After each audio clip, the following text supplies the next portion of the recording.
Le président de la Chambre de fédération d'Éthiopie a transmis le message du Premier ministre Abiy Ahmed au Premier ministre du Royaume de Belgique. L'ambassade d'Éthiopie aux États-Unis a organisé à Washington DC un forum d'affaires virtuel sur le thème Les États-Unis et l'Éthiopie, des opportunités d'affaires et d'investissement.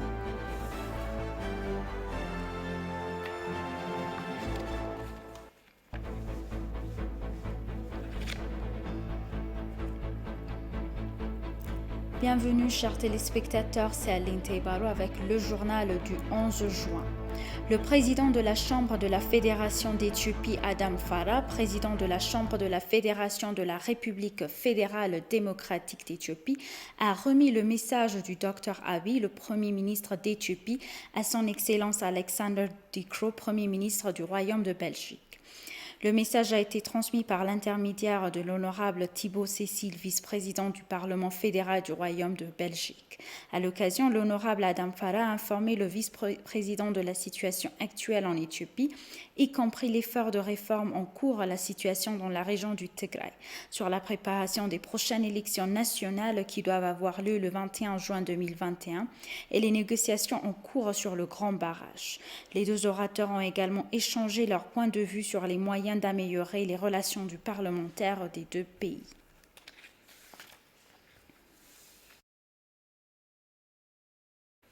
Une délégation conduite par son Excellence Dr Selashi Bakala, ministre de l'eau, de l'irrigation et de l'énergie de l'Éthiopie, a effectué une visite en République d'Ouganda et a discuté avec son Excellence le président Yoweri Museveni.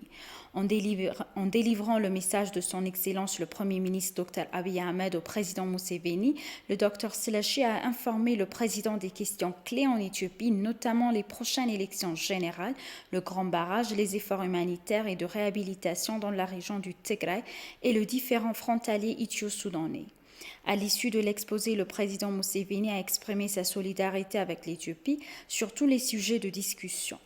Le président a en outre proposé de tenir un sommet sous la forme d'une conférence des dirigeants des États du bassin du Nil afin de débattre des questions litigieuses sur les utilisations du fleuve afin que les ministres concernés soient guidés par les chefs d'État et du gouvernement. Il est bon à rappeler que la semaine dernière, une délégation éthiopienne conduite par son Excellence Dr Selashi Bakala s'était rendue en République du Soudan du Sud et en République du Rwanda pour délivrer des messages du Premier ministre Abiy aux présidents des pays respectifs.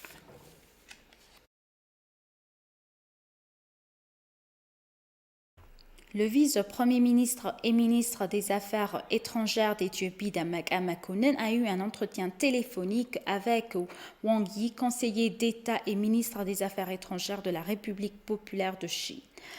Au cours de leur conversation, Dammaquah a applaudi la relation de longue date que l'Éthiopie et la Chine continuent d'entretenir avec un profond sentiment d'égalité, de respect, de confiance et d'intérêt mutuel.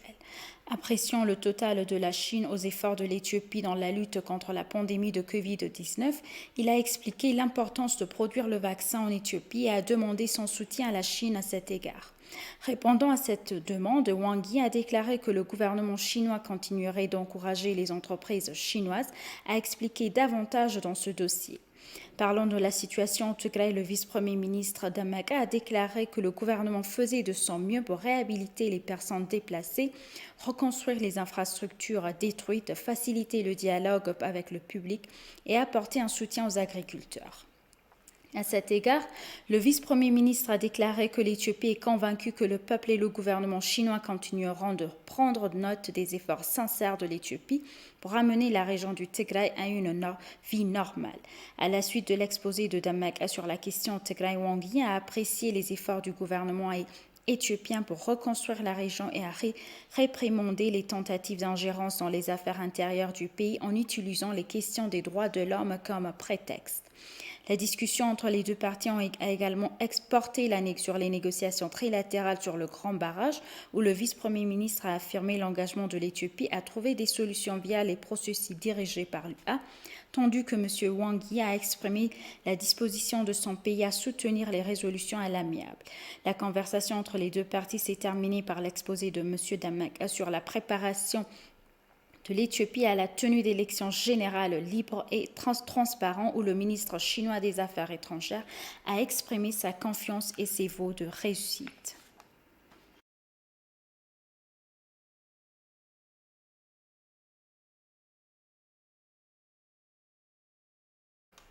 Le porte-parole du ministère des Affaires étrangères d'Éthiopie, son Excellence l'ambassadeur Dina Mufti, a donné le point de presse hebdomadaire du ministère aux médias. Bétaïe Sociaret à plus. Concernant la diplomatie politique, l'ambassadeur Dina Mufti a déclaré que le Premier ministre, son Excellence Dr Abiy Ahmed, et des hauts responsables du gouvernement éthiopien ont chaleureusement reçu son Excellence Uhuru Muigai Kenyatta, président de la République du Kenya, à son arrivée à l'aéroport international de Bolé. Les deux dirigeants étaient présents à la signature d'accords de licence d'exploitation des télécommunications entre le gouvernement éthiopien et le consortium gagnant, le partenariat mondial pour l'Éthiopie, Safaricom, Sumitomo, Vodacom, Vodafone et CDC Group. Il a également souligné que, selon le Premier ministre Abiy Ahmed, le gouvernement a tenu sa promesse de mettre fin à un monopole de plusieurs décennies dans le secteur, de le libéraliser et de l'ouvrir aux investissements nationaux étrangers, un changement de politique majeur en Éthiopie. Le ministre des Finances Ahmed Shide, lors de la cérémonie, a déclaré que l'accord n'est qu'une première étape et l'Éthiopie continuera à travailler en collaboration avec les partenaires et des investisseurs pour construire un secteur de télécommunications moderne, afin d'améliorer la connectivité, la productivité et la croissance économique dans le pays. Le consortium a payé 850 millions de dollars pour la licence et devrait introduire de nouveaux services et des améliorations d'infrastructures. Les investisseurs créeront jusqu'à 1,5 million de nouveaux emplois en Éthiopie et apporteront 8,5 milliards de dollars d'investissement sur 10 ans, a-t-il expliqué aux journalistes. La haute délégation éthiopienne conduite par le ministre des Finances Ahmed Shide a discuté avec le président djiboutien Ismail Omar Guelleh des questions bilatérales, régionales et de l'actualité. La délégation éthiopienne, qui comprenait le chef d'état-major de l'armée, le général Birhanu Jula, et le directeur du service national de renseignement et de sécurité Tamaskan Turuna, a échangé des vues avec le président Ismail Omar Guelleh sur un large éventail d'affaires bilatérales et régionales, y compris les moyens de renforcer les liens entre les deux pays. À cette occasion, il est indiqué que l'Éthiopie et Djibouti entretiennent depuis longtemps des relations stratégiques étroites, insensibles à toute pression extérieure. Les liens de peuple à peuple entre les deux nations sont renforcés par des valeurs culturelles et linguistiques communes.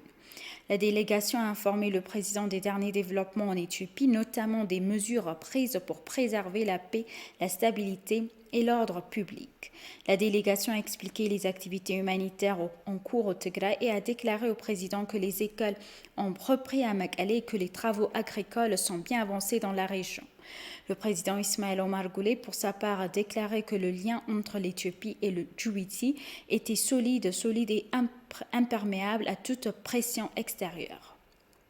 Le président Ismail Omar Guelleh a apprécié les mesures prises par l'Éthiopie pour résoudre ces problèmes par ses propres mécanismes. Il a en outre réaffirmé l'engagement de son administration à approfondir les liens et la coopération avec l'Éthiopie dans des domaines multiformes. Le chef d'état-major de l'armée éthiopienne, le général Birhanu Jula, s'est également entretenu avec son homologue djiboutien, le général Zakaria, et les deux ont convenu de travailler conjointement dans les domaines de l'échange d'informations, de la formation et du partage d'expériences.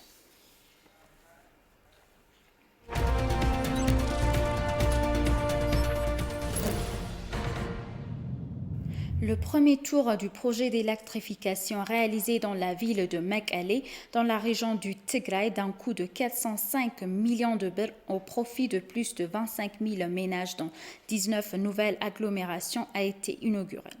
S'exprimant lors de la cérémonie d'inauguration, le directeur général de l'administration intérimaire de l'État régional du Tigray, Abraham Bala, a déclaré que le projet est vital pour assurer l'accessibilité de l'électricité dans toute la ville. Il a ajouté que le projet des 12 cabalets restants sera achevé l'année prochaine. L'administration intérimaire déploiera le maximum d'efforts pour reconstruire les infrastructures détruites lors de l'opération de maintien de l'ordre, a promis le PDG. Selon lui, de nouveaux projets de développement seront mis en œuvre dans la région du Tigray en temps opportun. L'ambassadeur d'Éthiopie à Alger a mené des missions de promotion de commerce et d'investissement de 8 au 10 juin 2021 dans les villes commerciales des Constantines de Skinkinda en Algérie. L'ambassadeur extraordinaire et plénipotentiaire de la République fédérale démocratique d'Éthiopie en Algérie, son Excellence Nebiat Getachew, a eu des discussions fructueuses avec le président de la Chambre de commerce et d'industrie et des membres des milieux d'affaires de Constantine et de Skikta sur les moyens de renforcer les liens commerciaux et d'investissement entre l'Éthiopie et l'Algérie. L'ambassadeur Nebiat les a informés des opportunités commerciales et d'investissement favorables disponibles en Éthiopie. L'ambassadeur à cette occasion a effectué une visite sur le terrain à Ouf Pharmaceuticals et Algeria Animals Health Products et a eu des discussions fructueuses avec les propriétaires. Il a également donné un briefing sur les opportunités d'investissement de l'Éthiopie dans le secteur. Les sociétés sont convenues d'une visite de pré-investissement en Éthiopie. L'ambassadeur a de même rencontré et discuté avec les dirigeants d'Amar Coffee dans l'intention de les inviter à importer du café de qualité d'Éthiopie. L'ambassadeur du gouvernement éthiopien en Algérie s'emploie à renforcer les liens commerciaux et d'investissement entre l'Éthiopie et l'Algérie.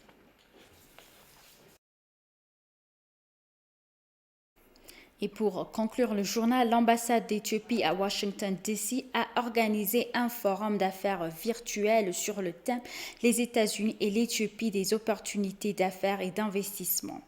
La session a été organisée en collaboration avec le Houston International Trade Center et le consul honoraire d'Éthiopie à Austin, au Texas. Son Excellence l'ambassadeur Fetsum Aragga a informé les participants sur les différentes opportunités d'affaires et d'investissement pour les entreprises américaines.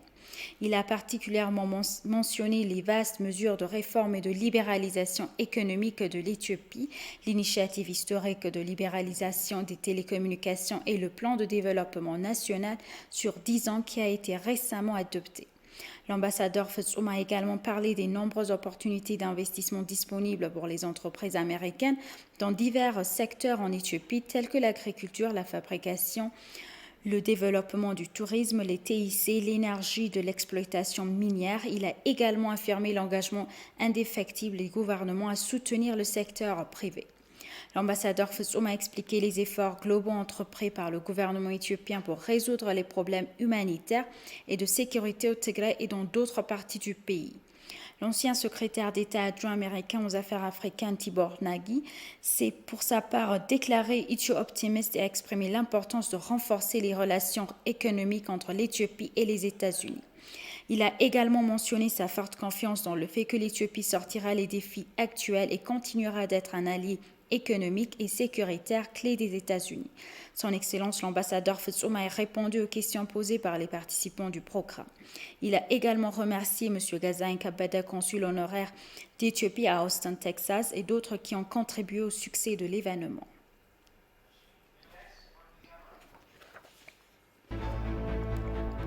Chers téléspectateurs, nous vous rappelons les titres principaux. Le président de la Chambre de la Fédération d'Éthiopie a transmis le message du Premier ministre Abiy Ahmed et au Premier ministre du Royaume de Belgique.